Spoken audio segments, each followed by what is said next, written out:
Okay. Thank you, TJ. Thank you so much for doing this with me. And I am doing my very best not to fan out the whole time. So I'm trying to keep Don't. this professional. Um, Yeah. so you have published. I know I discovered you in 2020.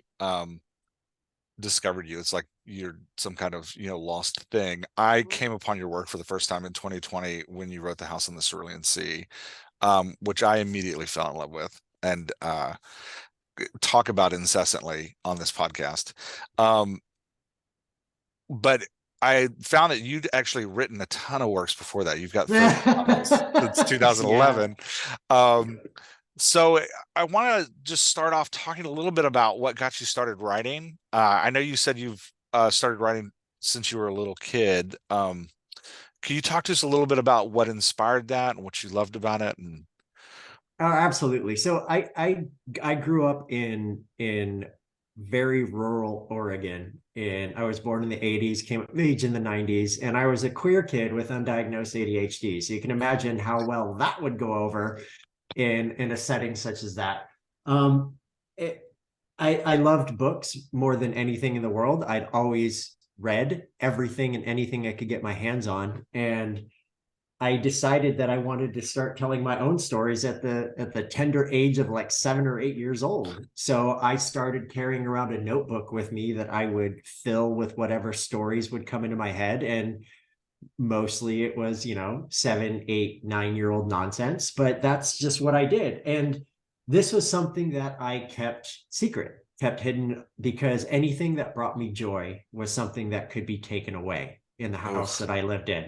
So it was not until I that got hurts. into There's a it lot there. does. Sorry. It does. No, it absolutely does. And it's one of those things where I could have either been a product of my environment or I could have survived. And I chose to survive the way I did. But I kept all of that hidden and secret, and we were poor, living below the poverty line, so it wasn't like books were something that I could get all the time. Mm. Which is why the Douglas County Library in Roseburg, Oregon became my best friend. I would ride my bike into town every day during the summer and spend the mornings there and stay there until they closed, because that was my safe place. It was where I felt happiest. And librarians, of course, are the best people to enable addictions when it comes to books. Seriously. So they kept giving me all the books, fiction, nonfiction. If it was well above my reading level, I read it anyways. I mean, I read Stephen King's The Stand at age 11. I didn't understand half Nice. of it.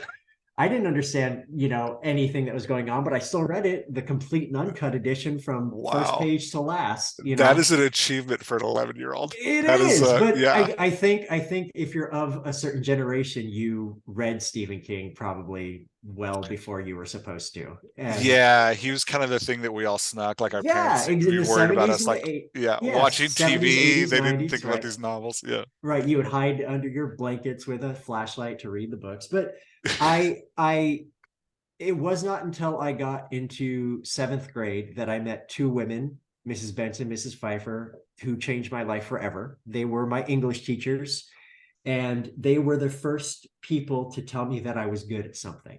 And that happened Mm. to be writing. And in my very last class with them, in when I was in seventh grade, they told me one day they would see my name on a book in a bookstore. And I am here because of them. I am proof positive of the power that teachers have over their students, and what encouragement can actually do for a kid who never got any.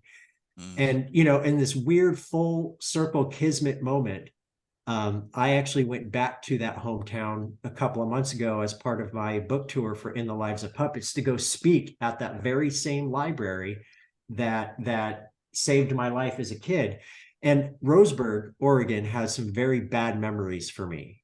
It Mm. was not a warm and happy place, but going back there, it has changed, and it was able to let me leave some of my bitterness behind, because this year they just had their second annual pride parade, and Oh, wow. it had so many more businesses involved than they normally had.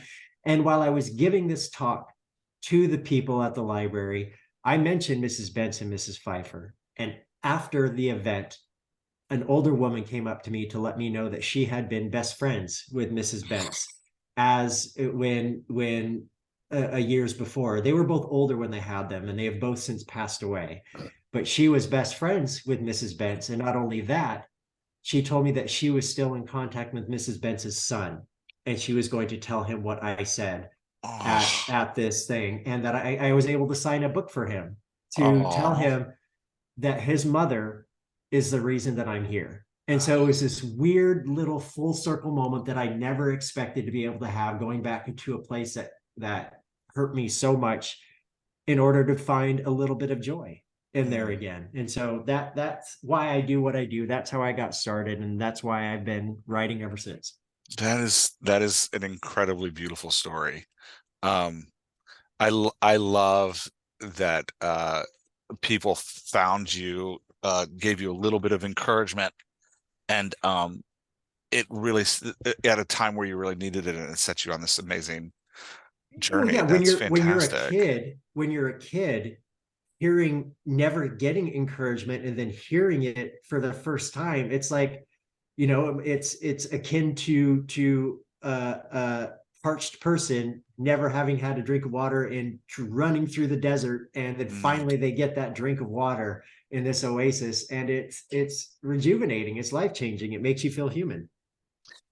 Now, I know the kind of, I think, author dream story is that you publish your first novel and suddenly you get the accolades of like John Yeah. Grisham or Nora Roberts. Yeah. I don't think that was your story. That's at least not the way I encountered you. Did you get continued encouragement like that along the way, or was it really that moment that as a child that kept you going? Like what's kept you pushing through the last 11 years of publishing? Yeah. So, I in 2000, what, 9, I made the decision, as one does in my 20s, that I was going to write the great American novel. I had half a semester of community college under my belt. That's still all I have. And I was like, you know what? I can do this. I can write a great American novel. But here's the thing, it's going to be so gay. It's going to be so cool. It's going to be so awesome. The gayest And great American right, novel. exactly.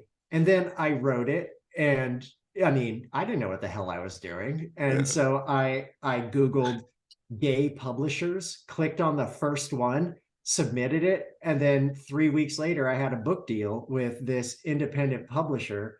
And that first book came out in 2011, Bear Otter and the Kid.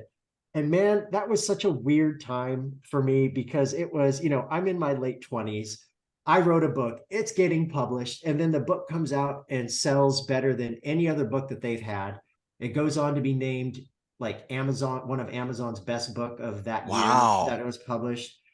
And it was a family dramedy, not fantasy, nothing. It was a contemporary story. So what did I do for my second novel? I pivoted hardcore and wrote a really hardcore science fiction and science fiction novel that just flopped. It landed with a brick Oh, thud, man. It was hardcore. And I was like, oh, well, shit. So I did what I do best. I wrote more and more and more. When you're an independent author, especially back then, keep in mind this is before Amazon did their publishing thing, and yeah. Yeah, you're before anybody could pre-Kindle, you're publish a book. pre any of Yeah, that. right. Yeah.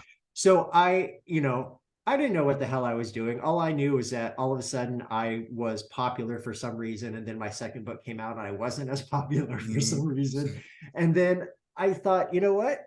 It's okay. You can't win every time. So I just kept writing and writing and writing and writing. And then, because when you're in the independent scene, there's this idea that gets put into your head, whether it's true or not, that if you don't continue publishing, people will forget who you are, Mm. because anybody can now these days anybody can publish a book no Yeah. matter what. You can go on Amazon and publish a book, put it on right now. Hell, there's even people calling themselves authors who use books written by AI to allow themselves to publish a book and whatever. And so I decided that I was just going to keep on doing what I was doing. I was making good money. I was still Mm. working full time, 50, 60 hours a week on top of that, and coming Oof. home and writing until 1 o'clock in the morning, then getting up at 6 a.m. and doing it all over again. And it just got bigger and bigger for me because I kept writing more and more until in 2016, I quit my job of 10 years to write full time. And Wow. I've been writing full time ever since. And I was writing full time even before I Yeah. wrote The House in the Cerulean Sea and that came out. So it's been a crazy, it's been a very wild past 12 years. How did that moment feel when you walked out of your day job? It was the scariest thing that I have ever done in my entire life because Mm. I made a stupid decision to, instead of giving 2 weeks notice, I gave 2 months notice. So I quit in December of 2015. I put in notice and I didn't walk out till the end of February Oh, wow. 2016. And so as it was getting closer and closer, I was like, oh my God, I'm going to fall flat on my face. I'm going to have to come crawling back to this stupid job that I hate so much and that Oh, I'm unfortunately very good at. And they're going to be like, well, at least you tried. And a couple of years ago, I actually ran into a former colleague of mine, a former coworker, and she told me that after I left, they had running bets onto how long it would be until I came back. oh, I haven't gone back, man. It's been what, 7 years now? that's Almost great. 7 years. I've been doing this full time ever since. That's fantastic. Um, let's talk about the characters you write. So I think what I fell in love with in your work were your, just like you said, the family dramedy of your work, the characters that have such rich voices and connect to each other, like, you know, Ratchet and Rambo, or Talia and Chauncey, or Wallace, Hugo, and May. They're just these amazing casts. Would you mind talking to us a little bit about how you develop character voices, how you build these incredible casts?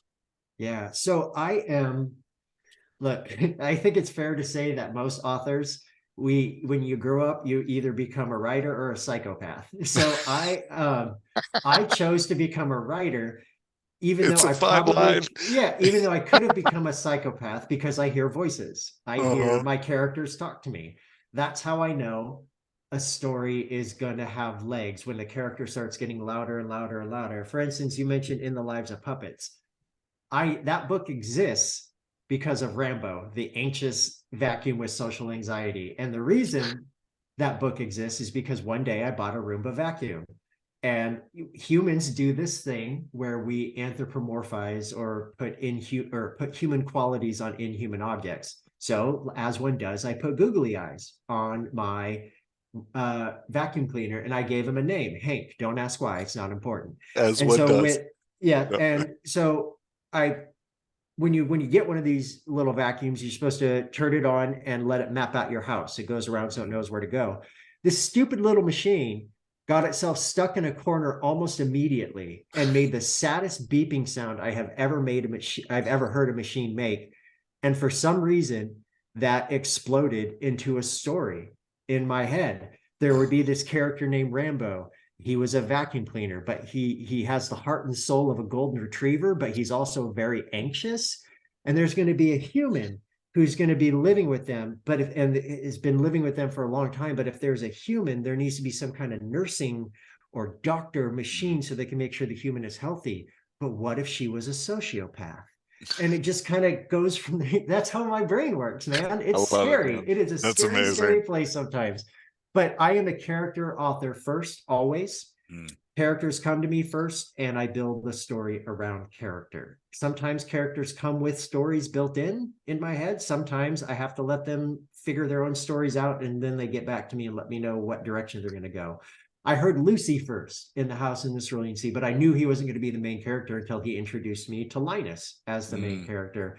Wallace from Under the Whispering Door, he was loud and insistent, but he's a jerk. He's supposed to be, and Oh, that's how I knew it came to write his story. So yeah. it Best is. opening scene with a character ever, by the way. What's that? How's Under the Whispering Door with Oh, Wallace firing the that person he works with? that wasn't the original opening chapter of that book. No way. That wasn't even in the book. Oh. The book originally opened at Wallace's funeral until my beta readers, the people who read after I write before Mhm. everybody else reads the book, said, we understand that Wallace is a jerk, but you never really show him being a jerk.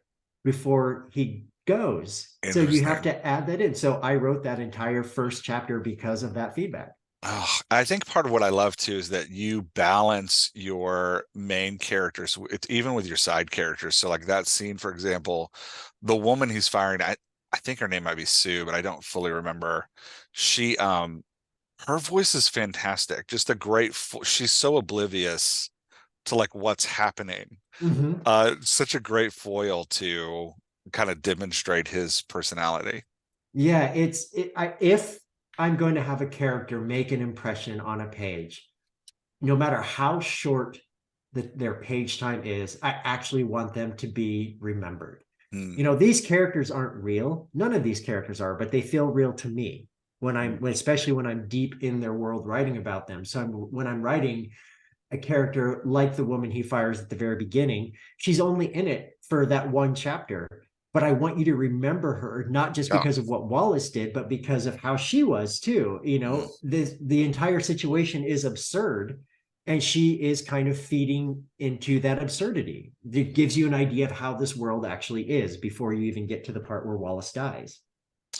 Do you find that I know some authors work on one book and plan the other, and then some authors can only have like one cast in their head at a time. Do you need to finish a cast before you start the next one, or do Oh you always man, have I have one? I have ADHD, and my ADHD is me.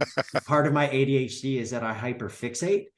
And so when Gotcha. something interests me, that is all I am about. So I cannot work on more than one book at a time. I Mm. cannot read more than one book at a time. I don't know how people do that. You are amazing or monsters. I don't know which. And it's I have to have all my focus be on that one thing. I mean, it gets to the point where for each book that I'm writing, I create playlists, music.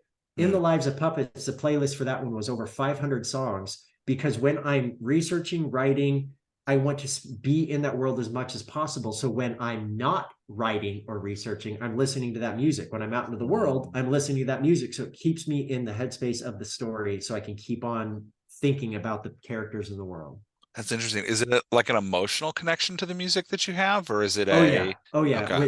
If there's any song that comes up that reminds me of them, reminds me of the characters, the setting, the story, anything, I'll add it into a playlist. I have hundreds of songs for Cerulean Sea, hundreds of songs for Whispering Door, hundreds of Interesting. songs for my Green Creek series, all of it. It's just music is a huge part of what I do. And I try to include as many musical references as I can because I love Mm. music. How this wasn't a question I sent you earlier, so if you just want to be like, hey, I don't want to answer that. No, How feel free to just veto. How important is it for your writing that you grasp the emotional tone of the work as you're writing? Is that because you're talking about music? Is that something that like is critical for you building a story, or does the emotional tone kind of come as you write out the book? I am an outliner to an insane degree. That's probably absolutely unhealthy. The outline for In the Lives of Puppets was 60,000 words itself. And Wow. and here's the thing with outlines. Outlines are me. I think of them as a blank canvas. I can put whatever I want in the outline. Does it mean it has to go into the book? Absolutely not. Outlines for me are the same kind of thing with the playlist. It enmeshes me in the world. I put things in an outline that are never going to be in the book. In the Lives of Mm, Puppets, for example, I know Victor's birthday. I know what his favorite food is. I know what kind of dreams he has. I know what he's scared of. I know all these little details that aren't important necessarily to the reader, but mm, are important to me because it helps me understand who Victor is. So, or any of the other characters. So in these outlines, yes, I have the plot of what I want to hit. I leave enough room in case something else comes up because it always does. mm, But all the other things in this outline are just basically character graphs of each of these characters. This would this character do this? I can look through this list and say, nah, I don't think he would because he does this and this and mm, this. Would Nurse Ratched say something like this? Looking back at the traits I've given her, what I think about her, yeah, I think she would actually say mm, something like this. Because for Nurse Ratched specifically, you have moments where, for the majority of the book, she is, I don't want to say cold, but she is Nurse Ratched. That's just who she is. but there are moments of her light, her heart, her beauty that shines through. Mm. And though they're rare, those are moments that are supposed to hit the reader very hard, because it shows that this machine, who seems to threaten death as much as she does wanting to help, is actually very loving and protective of the people that she has surrounded herself with. Oh, that's great. So I'm hearing you say that you build these kind of deep character Bibles that take you to a place where you feel like you know the character on a very intimate level, and then Yeah. let that character Bible guide your work as you write through the plot. Right. Because when I get to the book, when I'm actually ready to write, Hmm. I don't want to have to stop to do more Hmm. research, to do anything. So it usually takes me, the build up to writing the book usually takes me longer than actually writing the book. House, or the under the In the Lives of Puppets, took me about 6 months from beginning to end of research to create the outline, and then I wrote it in 3 months. Hmm. Of your 30, can I, or 30 plus books, can I ask which has been the hardest for you to grapple with and why? So, oh, that is a difficult question, because I think every single one of my books has pissed me off at some point or another, That's because that's just fantastic. how it is. Yeah. I'm probably going to say In the Lives of Puppets was hard, because there are certain aspects of the book that were changed in editing that I did not necessarily agree with. Mm. And I have permission to speak about this with my publisher, because they know I'm very forthright with my readership. Victor in the Lives of Puppets, originally in the original draft, was a person with autism. Interesting. And the reason I did that was because there is a harmful stereotype that says people with autism act like machines. I Hmm. wanted to subvert that trope to show that even a person raised by machines would be so bursting with humanity that it would be undeniable. Mm. So, what I do, I am neurodiverse, so are people with autism, but that does not equate the two. Hmm. I cannot speak for an autistic person's lived experience. So, what I do always is I want sensitivity readers, Mm. people who are from the community, to come in and make sure that I'm doing right. Part of the research that I talked about, that I did for this book, I spoke to people with autism, parents of children with autism. I spoke to medical professionals who treat people with autism. I read books, blogs, listened to podcasts, Mm. all by, for, and about people with autism before I even set a word to page. And then I wrote. We hired sensitivity readers. Two of the sensitivity readers said it was some of the best representation they had ever seen, Mm. and that they could not wait to share it with their community as representation done right. I had obviously done my research. A third sensitivity reader said it was the most offensive book they'd ever read. Oh. So, what happens at that point? Mm. You have two people saying one thing, you have another person saying for another thing. They're from the same community, Hmm. and the publisher decided to go with the one person versus the other two. Mm. I disagreed. I was furious. However, that anger is misplaced. I can't blame the person who wrote the report, because they're doing their job. Yeah. I can't say that they're wrong, because I'm not a person with autism to say that they're wrong. Hmm. Do I think they missed the point of the book? Absolutely. But again, I can't speak for that community. Hmm. So I had to go and change the book. And that was very, very hard for me to Oh. do, because I had never had my writing interfered with on that level in the entire time I've been published. And then I stopped myself right there and I said, I've published over 30 books, and this is the first time that something like this has happened. I'm very lucky, Yeah, man. that's I'm impressive, very, actually. very lucky. I'm very Yeah. lucky to be in the position that I'm in. And Hmm. so this story didn't work out like I had wanted it to. And so I had to change it. And yes, that sucks. And yeah, I'm still a little miffed about it. But you know what? At the end of the day, I got to put out a book with an asexual main character Hmm. that is about a vacuum cleaner and a sociopathic nursing machine. Come on, man. That is so cool. That is so Yeah. awesome. So at the One end that of the that day, comments it's on good. history and you know how this kind of state of technology and what is humanity. Like there's so many beautiful themes in that book. Yeah, Um, and that is the most important part. Not about what the original draft was, not what I had to go through to change it, not that I felt this irrational anger at the fact that I had to do that, and then I had to get over myself because that's Hmm. what it is. I had this weird little chip on my shoulder and I had to get over myself because groups, marginalized groups, are not a monolith. What Hmm. works for one might not work for the other. If I had released the book as it was, chances are it would have been fine. It would have been fine. There may have been a few people who complained. It would have been fine. But words have power. I Hmm. learned that at a very early age. Words have power. They can build, they can lift up, they can make people laugh, cry, but they can also hurt. Hmm. And I never want to do that with a book, man. I want to tell a story. That's all I want to do. I don't want to hurt people.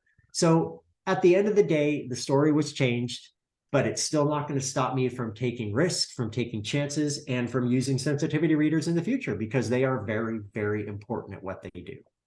Well, I like how you're saying that, even though the outcome didn't come out how you wanted, in the end, the sensitivity reader did the job you asked them to do. And that's Exactly. a So that's why you beautiful can't be upset acknowledgement. with them. Yeah, Yeah. you can't be upset with them because they did the job they were hired to do to the best of their ability. And just because I didn't like the result doesn't mean that they weren't wrong. Yeah. Well, and in some level, publishers are paid to be risk averse. So Yep. they also Yeah, did the job they're exactly. doing. Exactly. Which is another conversation we can get into at another time. Uh, yeah. Well, I appreciate you sharing that. Yeah, I think it's absolutely. really going to help the authors of the community understand what it means to take risks and what it means to Yeah. thoughtfully Sometimes take it pays off, risks. sometimes it doesn't. It's just Yeah. how it is. It sounds like, because you know the characters so well, I want to talk a little with you about character growth arcs because when I read your work, there's these just dramatic moments of beautiful growth. Like I think of Linus and the house in the Cerulean Sea and his moving from um an isolated person who's kind of finding value in being a cog in the bureaucracy to engaging with these children and with Arthur and finding his true self. And I love how you do that in your books with these repeated scenes. Like I think of Linus returning to upper management at the beginning of the book and at the end of the book, and how we can see his change through that.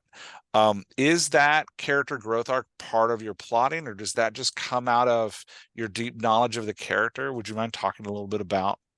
Yeah, it's a combination of both. I can't you can't necessarily outline a complete and thorough character arc. It's not going to work because you actually have to be deep, you have to be knee deep in the story. I know where Mm. Linus starts and I know where I want him to end up, but it's all that gray area in the middle that I have to get to that point. I know the story beats that I want to hit, but when it comes to actual character growth, that happens when I start to write.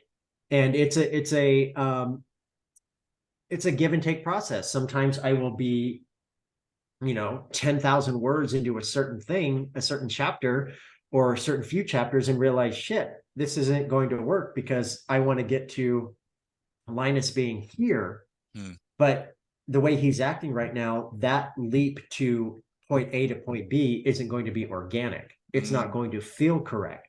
So I will either A, rewrite what I've done or go back and change what I've already written because growth, again, characters to me come first. Growth is so important. I cannot have a character be the same as they were at the beginning, at the end, and they have to be different, Mm. whether that be good or bad or indifferent. That's totally fine, but there has to be a noticeable change in the character. And I love writing characters who have their bubbles burst, how they Mm. are living in an easy life that they go from work to home to work to home, and that's what they do. You see that in Linus, you see that in Wallace, and I that's fascinating to me to have this idea of a corporate bubble explode around them and they actually see the real world in a way. House in the Cerulean Sea, Under the Whispering Door, and In the Lives of Puppets is me basically wanting to tell the story of Wizard of Oz over and over and over Mm. again because especially with the House in the Cerulean Sea, that's an homage to that. You open up the book and it's gray and rain and Mm. essentially sepia tone Kansas, and it's not until he gets to the island or to the coast that he sees color for the first time. Mm. And that is, to me, that kind of growth is important because you are with Linus, you understand him. You may not agree with what he does, but I think many people can uh, relate to the feeling of being a cog in a machine. I know I can. I know I was in the corporate world for a very long time. I know how that feels, to feel like you're being chewed up and spit out and being told to come back bright and early the next day to do it all over again. I know that. And I love seeing Linus, especially when he gets out into the world, he actually sees color. It starts to make him realize that things aren't as they're supposed to be. And people like Linus and people like Wallace, the Wallace, especially with his growth, starting as basically as a version of extremely upper management from the House in the Cerulean Sea, moving on to a good person. Mm. That is important to me because I want to show that people can change. Mm. Even the jerks out there, even the people that we just don't even want to talk to, they can change. They have to do the work. It should not be on anyone else to do the work, but they can change. They can become better people if they want to. And that's what I like to explore. That is beautifully hopeful. Um, I love it. Uh, and I like how you're talking about you when you're writing the growth arc of the character, it's not linear. They have this like push pull and that it moves in steps, And it can, and in it logical sometimes there's steps. backward steps too. Hmm. And that's we see that with Wallace in Under the Whispering Door. Granted, he's dead and he's trying to make sense of it, but he does make some forward progress, and then he opens mouth, inserts foot. Hmm. That's humanity. That's real. Even when I'm writing the fantastical, I still need the characters to feel real and human. That's beautiful. Um, Talk to me. You've talked a lot about writing on in support of and on behalf of marginalized voices. I know in your bio, in your website, you talk about wanting to create accurate, positive queer representation. Mhm. Um, and we've talked about sensitivity readers, but as you kind of approach that, uh, approach writing for a marginalized community, what cautions would you give authors about moving into that kind of space? If you are not from that community, you either A, should not be writing if you're not going to be doing the work that goes into it, or B, you actually need to be going doing the work that goes into it. Like, again, I will never write a black character as a main character because I don't know what it means to be a black person. No amount of research I do can ever tell me how it feels to be a black person in America in 2023. I Mm, cannot do that. Um, but I can explore aspects of humanity, whether that be mental health issues, whether that be neurodivergent issues, whether that be anything else that comes up. And if you are going to be writing outside of your lane, A, you need to have confidence that you're going to be doing right by those characters, that you're not going to be doing harm rather than helping. And mm, two, God, you'd have to do your research. And I'm not even talking cursory research, man. You can't just Google something, click on Wikipedia, and hope that that gives you everything. You can't do that. You mhm, actually have to do the work. You have to talk to people within the community that you're writing about, because if you don't, you won't understand nuance. You will miss so many different things. Speaking to actually to people in the community that you're writing about is the least a person can do when mm, telling a story that involves somebody that they're a group or community that they're not part of. Sensitivity readers, absolutely necessary if you are writing, again, outside of your lane. I have characters of color as supporting characters in almost every single one of my books. mhm, Even though those are just supporting characters, maybe they're on a page for a chapter, two chapters, maybe they're on page for the entire book, such as May in Under the Whispering Door, who mhm, is Chinese American, and Hugo, who is Black. I had Chinese American and Black sensitivity readers for mm, that book, even though they were not the main characters, because I wrote them. I have to do right by them. Sensitivity readers are not there to tear your work down. They are there to hold you accountable mm, for what you are writing, to make sure, again, that you're doing right by the community. And I'll say it lastly on that, no amount of research can equate to a lived experience. mm, Even if you do as much research as is humanly possible, you read anything and everything you can get your hands on, you're still going to make mistakes, which is why the sensitivity readers are there. They point out things that you will have missed because, again, it's not your lived experience. Hmm.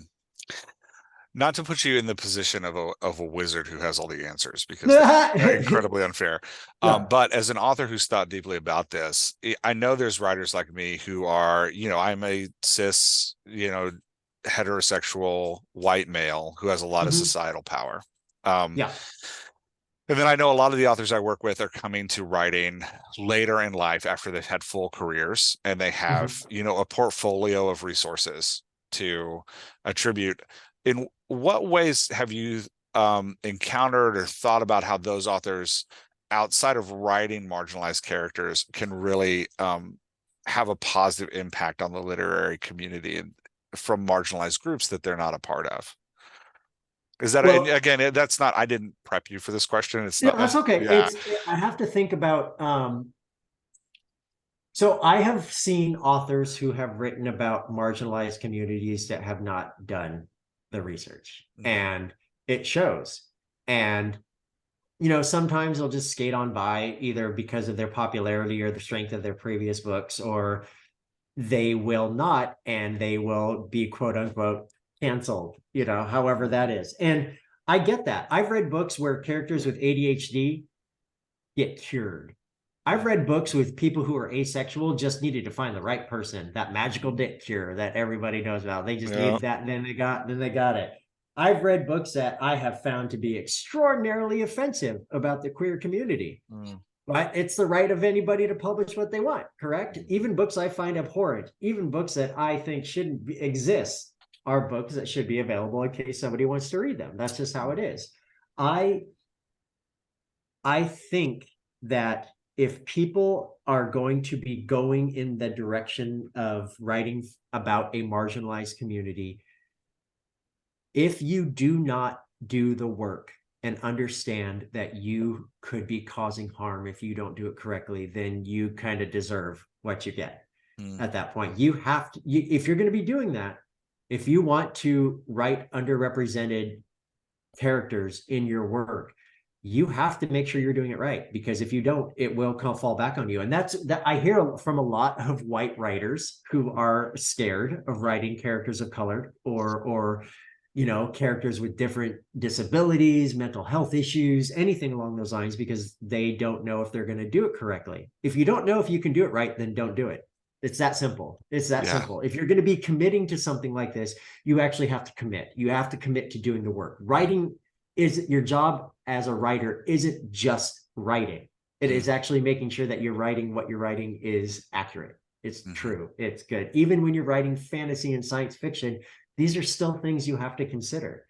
A lot of people don't like that. A lot of people complain and be like, oh, well, it didn't used to be this way. People could write whatever they want. Stephen King writes the N word a million times in Yeah. his books. He does this, he does that, or all these other authors do this. That's fine. I'm not those authors. I'm me. So what I do is what works for me and what I want to continue to portray as myself. I like to think I'm not a good person, but I'm trying to become a better person each and every day. And I have to show that through my work.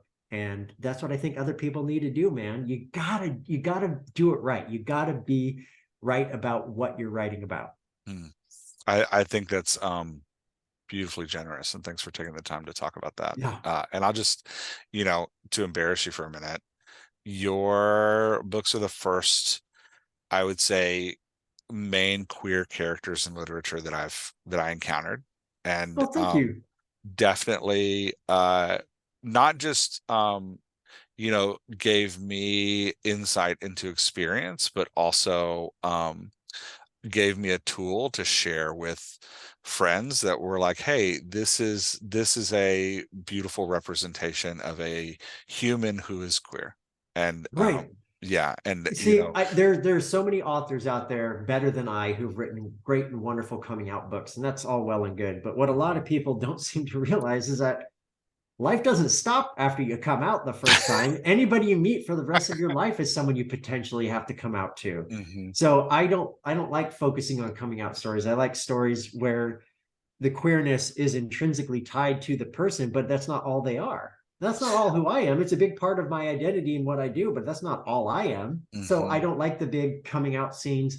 I don't write homophobia because homophobia is boring to me. And I want the queer characters to exist, not because of their queerness or despite their queerness. They're just queer people who happen to have all these other things going on. That's yeah. I'm not gonna, that's beautifully said.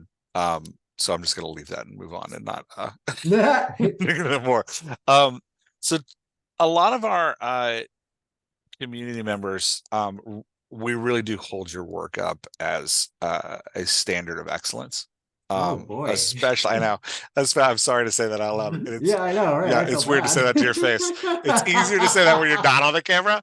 Um, but we do talk about your characterization and the way that you balance inner thought and vocalization to reveal kind of your characters' personalities as a gold standard of things that we should aspire to. Wow, thank Um, you. what you know, what advice would you give to newer authors who are kind of grinding out in obscurity right now in our current publishing environment?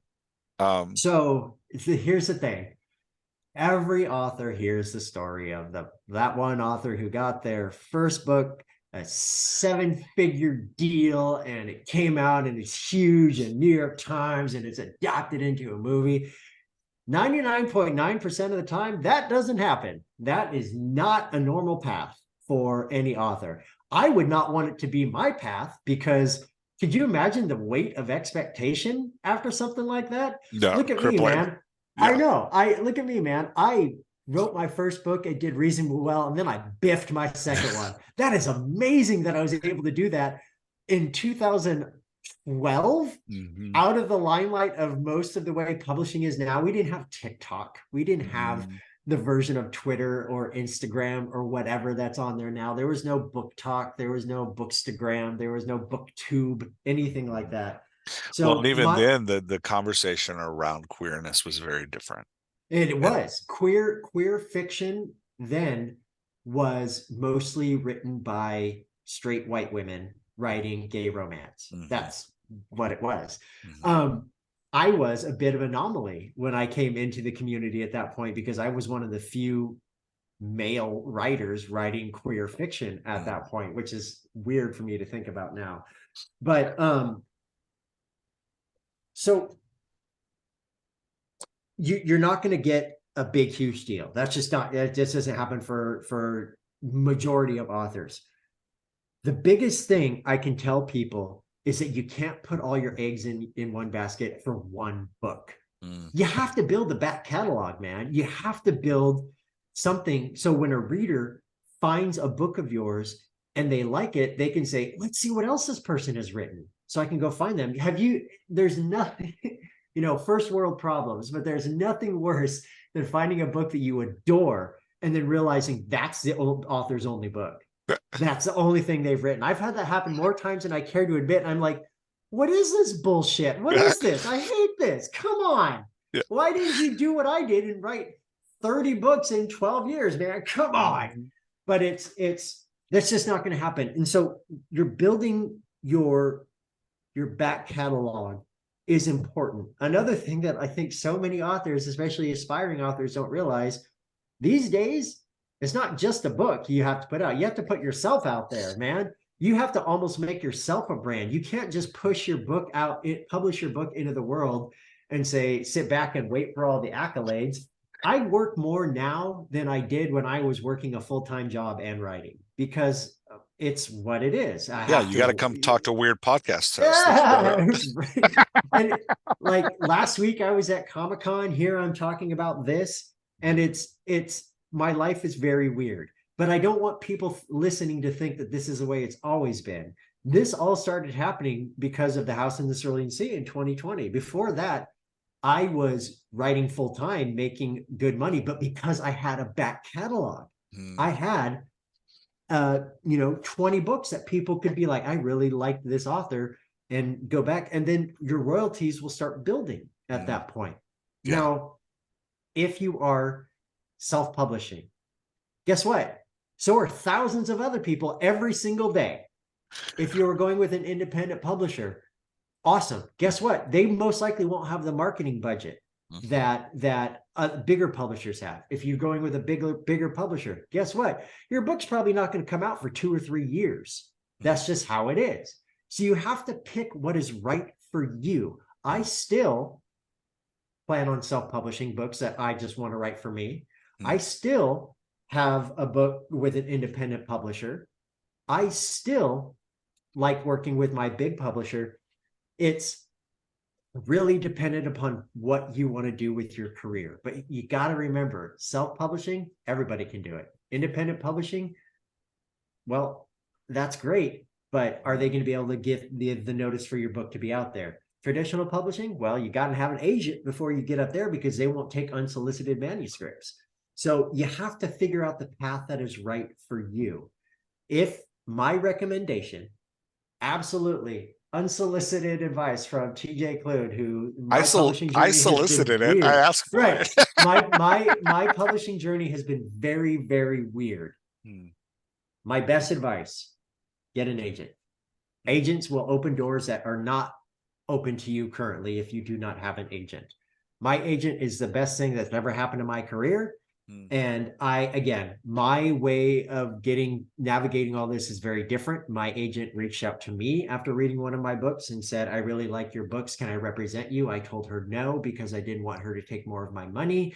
And then a year later, I wrote The House in the Cerulean Sea and came crawling back to her and said, will you mm. please represent me because I want to get out of this publishing scene? And she said, Yeah. sure, why not? And now we've been here ever since.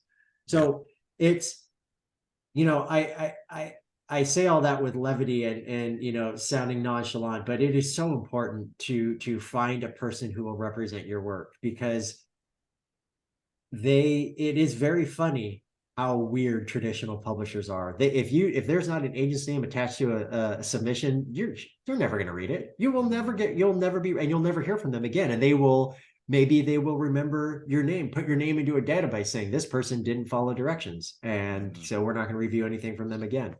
I don't know if that happens, but it would not surprise me in Yeah, it wouldn't publishing when surprise stuff me at like that all. happens. Yeah. So you just got to figure out what path you're going on. Mm, And I know getting an agent sounds daunting and everything like that, but there are so many programs out there that match authors with agents. If a lot of people have Twitter or whatever the hell it's called these days, I think it's there's a, X now. oh Yeah, Jesus, X. I deleted mine last year. I stopped caring. And they ran a program called DV Pit, which is basically a couple of times a year, authors can go and within the space of a tweet, elevator pitch their book using that hashtag. And then and the only people who are liking tweets in this hashtag are agents. If an agent likes your tweet, that means that they want you to send them pages from your book. Mm, I've seen so many agent author relationships get born from that mm, situation. Last thing I'll say on that, getting an agent does not mean you get your book published. That is not how it works. My agent gave me the best advice, or told me the best thing that really kept me motivated. All it takes is getting your book into the hands of the one person who sees something with it. There mm. may be rejection. And guess what? Guess who got rejected multiple times? I did. House in the Cerulean Sea, that got rejected multiple times. That's So crazy. it is crazy, That's but at crazy. the same time, that's how publishing works. Mm, You have to get your book into the hands of the one person who sees something with it. You're going to get rejected. It is okay. It's not the end of the world. It stings. Yes, it absolutely stings. But you have to pick yourself up and move on to the next fight. That's just mm, what you got to do. You can't, if you let yourself get crushed when you hear the first no, you do not have skin thick enough to survive. Because what happens when you get a reader who does not like your book and thinks you're a terrible person and writes about that online? That's just what's going to happen. You have to know yourself when you're getting into this business, because it can be pretty hard. mm. Thank you for talking about that. I really Yeah. appreciate that. Okay, last question. We got a couple minutes left. As a fan, I just want to know, you've called your last three books kind of the kindness trilogy. Mm-hmm. What's next? Are you working on anything Yeah. new? Yeah. Speaking of a rabid fan who wants the next book. So Uh, this I'm done for this year, thankfully. I actually get to take time off starting in a couple of weeks all the way through to January 2024. And I'm so Nice. excited. Congratulations. Thank you. I've been going for the last 3 years, and this is a Yeah, much deserved break for me. But I can tell you that next year I have a new novel coming out that I can't name because it hasn't been announced yet, but I think sure. people are going to be very, very excited. In addition to that, I wrote a 10,000 word novella set in the In Lives of Puppets universe that is Oh, not having anything to do with Hap or Vic or Nurse Ratched or Rambo. It's actually set a few hundred years before them and nice. is a story about man's relationship with machine. And it is my first foray into horror.